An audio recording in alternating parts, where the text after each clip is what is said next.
people like me. You need people like me so you can point your f***ing fingers and say, that's the bad guy. That's the bad guy. That's the bad guy. That's the bad guy. That's the bad guy.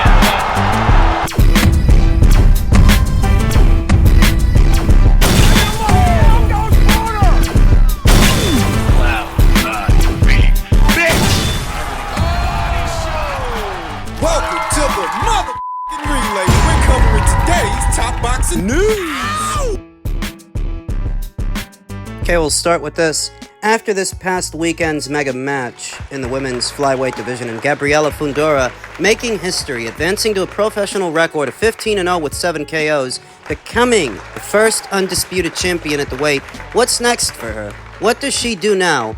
I don't see much reason for Gabby to stay at flyweight because there are not any big name fights there, any big names that would and should keep her at that weight. So it's conceivable that maybe she makes 1 or 2 defenses of the undisputed crown, or she moves up straight away, starts another campaign at another weight, presumably super flyweight, in the coming year. That much like the flyweight division is there for the taking and needs a face, a dominant fighter to draw attention, draw eyes, and draw money for that division. Gabby Fundora fought 3 times last year and 3 times this one. She's a prolific fighter, a busy fighter. The resume is shaping up nicely. And the better names that are on there: amateur standout of Puerto Rico, Cristina Cruz; Chile's own Daniela Asenjo, a durable fighter, a battle-tested fighter; former champion Arely Musinho, former champion Gabriela Alaniz, who she knocked out, who she stopped yesterday. Gabriela Alaniz had never been knocked out. In a very general sense,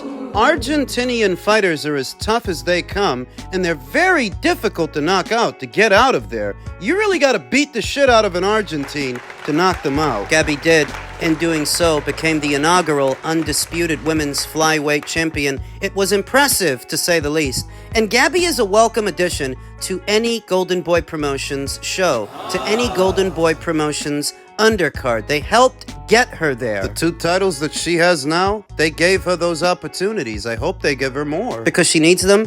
As accomplished as she is at this young age, she needs more notoriety, more marquee value. And the only way to get that is to stay in character and keep doing what you're doing. The way you're doing it, keep winning. Keep beating up champions. It's a tall ask, I know, for any fighter to continually do this, but she's that good. I believe in her that much that she could do the exact same thing she did at flyweight at super flyweight. The goal is to become a big enough draw that you can be in your own main events, headline your own shows, but Gabby's not there. Not yet. Those eggs need more bacon. Standing in at about 5'9", fighting out of the southpaw stance, it's conceivable that she can do at Superfly what she just did at Fly. That division is ripe for the taking. When you think about champions like Irma Garcia, she's in her 40s, hasn't fought at all this year. She's got the IBF title, and she's had it since November of last year. Gabby can beat her. Ashley Gonzalez of Mexico, WBC champion as of October of 2022. She's another one that hasn't fought at all this year. Gabby can beat her. I know that Ashley has a mandatory challenger in the queue in Texas's own amateur standout, unbeaten Virginia Fuchs. But Virginia's out of commission, and she's going to be out of commission for a little while because of that busted thumb she suffered in the Adelaida Ruiz fight. She's at least out of commission for what remains of this year, and I would expect for some portion of early next year. So you've got Irma Garcia and Ashley Gonzalez, 2 inactive, aging champions that create a golden opportunity for Gabriela to shake things up. This division, the super flyweight division, it really don't get no attention. Mostly because none of the 4 champions at this weight are with a major promotional outfit in order to get a major promotional push and exposure to box on a big platform. None of these girls are with a major promoter, so they're often overlooked. But this is a deep division. The super flyweight division is a deep division. It's not just the girls holding belts you have to look at. It's also what up-and-comers are coming through, and there are a lot of them. This is where Shannon Ryan campaigns, Emma Doolin, Virginia Fuchs, Chloe Watson, Jasmina Sopotnetska. Very soon I feel like Gabby Gabby Fundora will be up there fighting for titles very soon. I feel like her biggest competition at the world stage, at world level, would have to be Argentina's own Clara Lescurat, who's got the WBA title, and Mizuki Hiruta of Japan. She's got the WBO. You will notice that the both of them actually have less professional fights, less pro experience than Gabby. Clara only has 11 fights and Mizuki only has 6. The Gabby Fundora's 15. As far as the quality of competition, Gabby's is better. Those ain't soup ladies and soccer moms Gabby's beating up on. Those are champions. But of the 4 world titleists in the super flyweight division, if and when Gabby moves up there and the landscape remains the same, I would say that her biggest competition would have to be Clara Lescurat and Mizuki Hiruta. See what happens. Gabby could always make a maiden defense of her undisputed crown, or she could move up straight away. Use her undisputed status to fast-track herself to an alphabet title at a new weight. Amanda Serrano's done it. Terrence Crawford's done it. Usyk did it. She can do it. She should. There isn't much there at flyweight that she hasn't already done, hasn't already conquered. It's time for new conquests for Coachella's Fighting Pride, Gabriela Fundora. We'll see what she does in the coming year.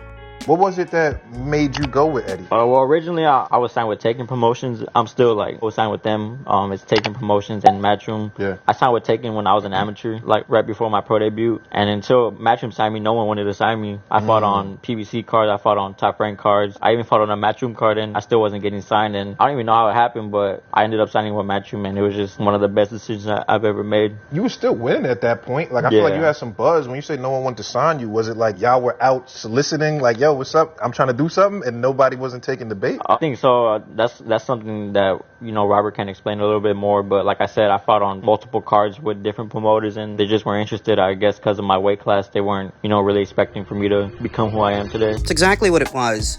The more established American promotional outfits like Top Rank and the PBC and Golden Boy, they don't have a stake, or they didn't, in the super flyweight division. They still don't. Before Bam took that Carlos Cuadras fight on short notice, and that's the fight that put him on the map, that was a Matchroom show. Before that happens, he was campaigning around like flyweight, and neither the PBC or Top Rank or Golden Boy had a stake, anything semblant of a stake at those lower weights, and the premier market for those weights really was in Japan, hence him being signed to Taken. That's why they didn't sign him. Where it's a miscalculation is it's a lack of foresight, a lack of vision, that maybe Americans don't characteristically watch these weight classes, but with the right fighter, you could get them to do it. You could get them to do so with the right fighter. Bam is the right fighter. The thing is that up until he beats Carlos Cuadras, there was no sign, no semblance that he was the right fighter. That kind of fighter that could stimulate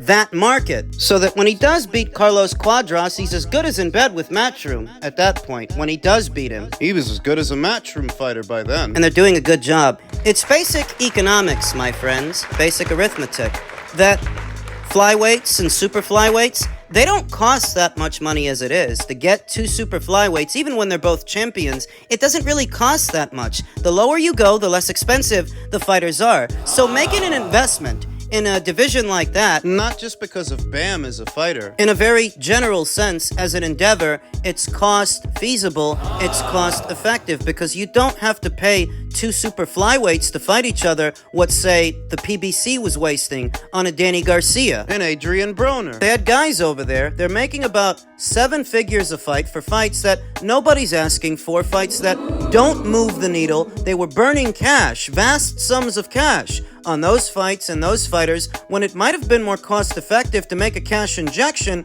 in the flyweight division or the super flyweight division. Because on average, those fighters don't cost as much, and with the right promotion, you might find a diamond in the rough. What Top Rank was paying Shakur Stevenson in excess of $1 million to $3 million a fight to bore people? That's just comparing the price tag. What those outfits were spending on versus how much it costs to do a fight at Superfly. Not necessarily centered around Bam, but in a general sense that those lower weights, those guys don't cost as much money, and you could save money making their fights instead of spending money on what you've been spending money on. With Bam, it's sort of fate. It was sort of kismet that things happened the way that they did, that PBC didn't want to sign him. Golden Boy, Top Rank, they didn't want to sign him. He gets an opportunity on a Matchroom show. He makes the most of it, so they then make the most of him.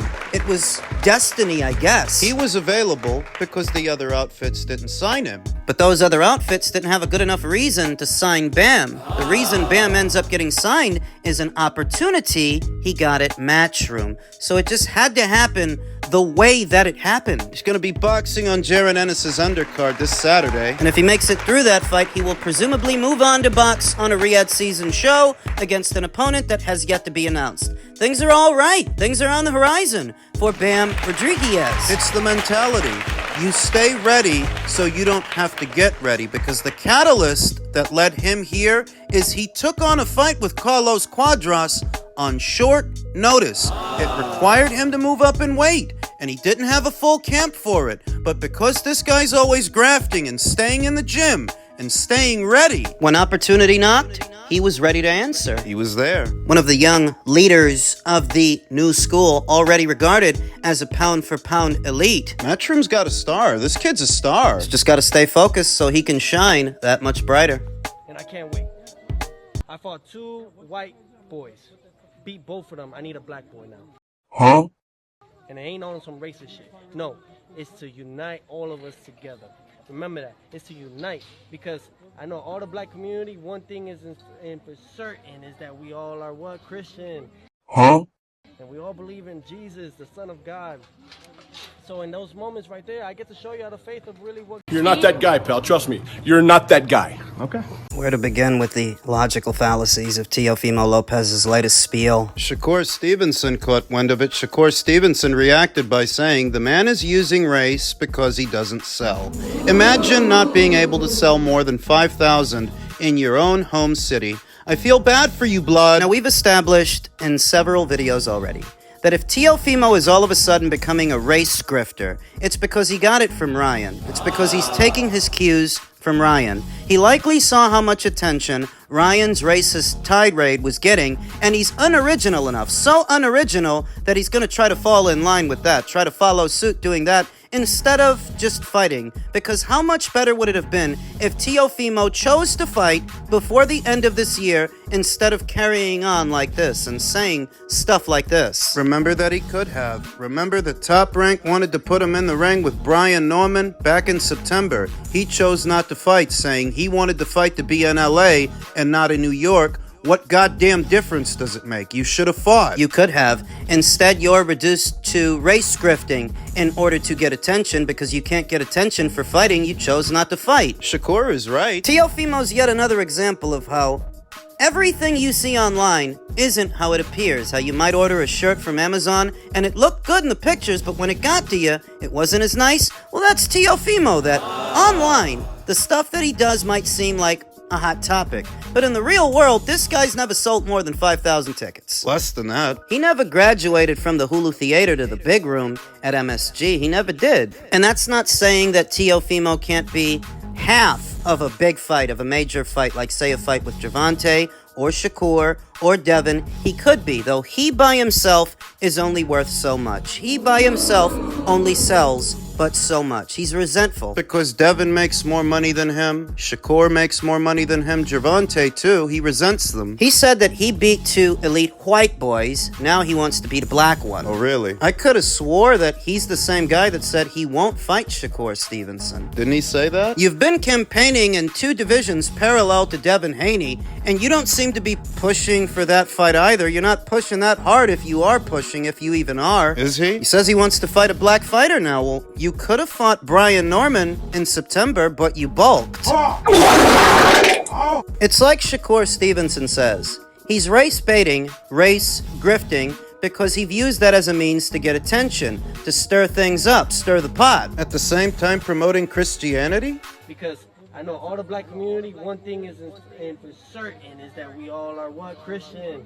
No, they're not. I mean, I know some black folks are Muslims, some are agnostics, some are atheists, Buddhists. I mean, black people have their own diverse set of beliefs, the same as anybody else. Where do you get that all black people are Christian. Insights into how his mind works. He files everybody under the same file cabinet. Ridiculous, I know. What I think he resents about these black fighters is he's fought the likes of Vasyl Lomachenko, pound for pound ranked at the time. He fought a former undisputed champion in Josh Taylor, and he feels entitled. He feels like he's not getting his just due watching Shakur make more money than he does and Devin making more money than he does. Maybe you shouldn't have lost to George Kambosos. Did you ever factor that into your equation, Teofimo Lopez? That you drug that thing out. You did that to yourself. Underneath it all, that's what happened. You've no one to blame for that but yourself, and that's a big part of what set you back. After you beat Vasyl Lomachenko, the world was your oyster, but you wanted too much, too soon. Didn't want to factor in extenuating circumstances like how the live gates weren't all the way back yet, coming out of the shutdown, the pandemic. The same money that used to be there wasn't all the way back. You didn't want to understand. Didn't want to listen. That shutdown put a financial strain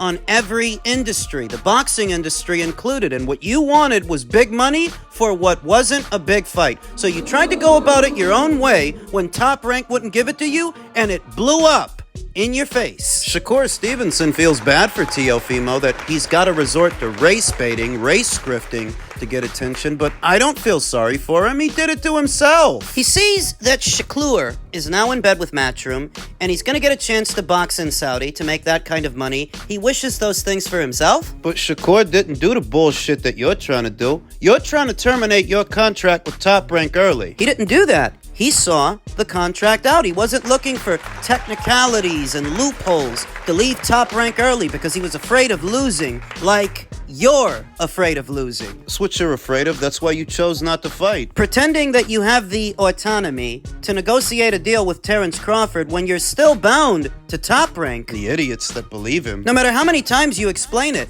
this kid ain't got the wiggle room, the freedom to go wherever he wants, to do whatever he wants. Whatever he wants to do, he's got to run it by Top Rank first. And if they're not on board, then neither is he. Morons. So this ain't the first time we see somebody in boxing resort to race scripting to sell themselves or sell a fight. I mean, years ago, Jerry Cooney and Larry Holmes, that was the crux of their fight. That's what sold it. But in this day and age, it really isn't necessary. And the more people that do it, the more tired it becomes. That tired old trope, tired old grift. But you got nothing original. The play is to use racial tension, existing racial tensions, to galvanize boxing fans to get behind a fight. But what fight? What, the Crawford fight? You know, there are a lot of people out there that don't believe you want to fight Terrence Crawford, myself included. No, I don't believe him. I just think he's saying that so they'll write articles about him while he's not fighting, to keep his name out there. It's not that I'm against the fight. It's that I don't believe he actually wants it. He's just talking. Selling wolf tickets. Keyshawn Davis slapped the shit out of your daddy, and you didn't do nothing about it. Only people in the loop, only people in the know about that. I know about that. The idiots talking you up don't. They don't know. I do. So you're telling me this guy slapped your daddy in front of you and you didn't do nothing about it, and you're supposed to be the same guy that wants to fight Terrence Crawford. You're not that guy, pal. Trust me. You're not that guy. Okay.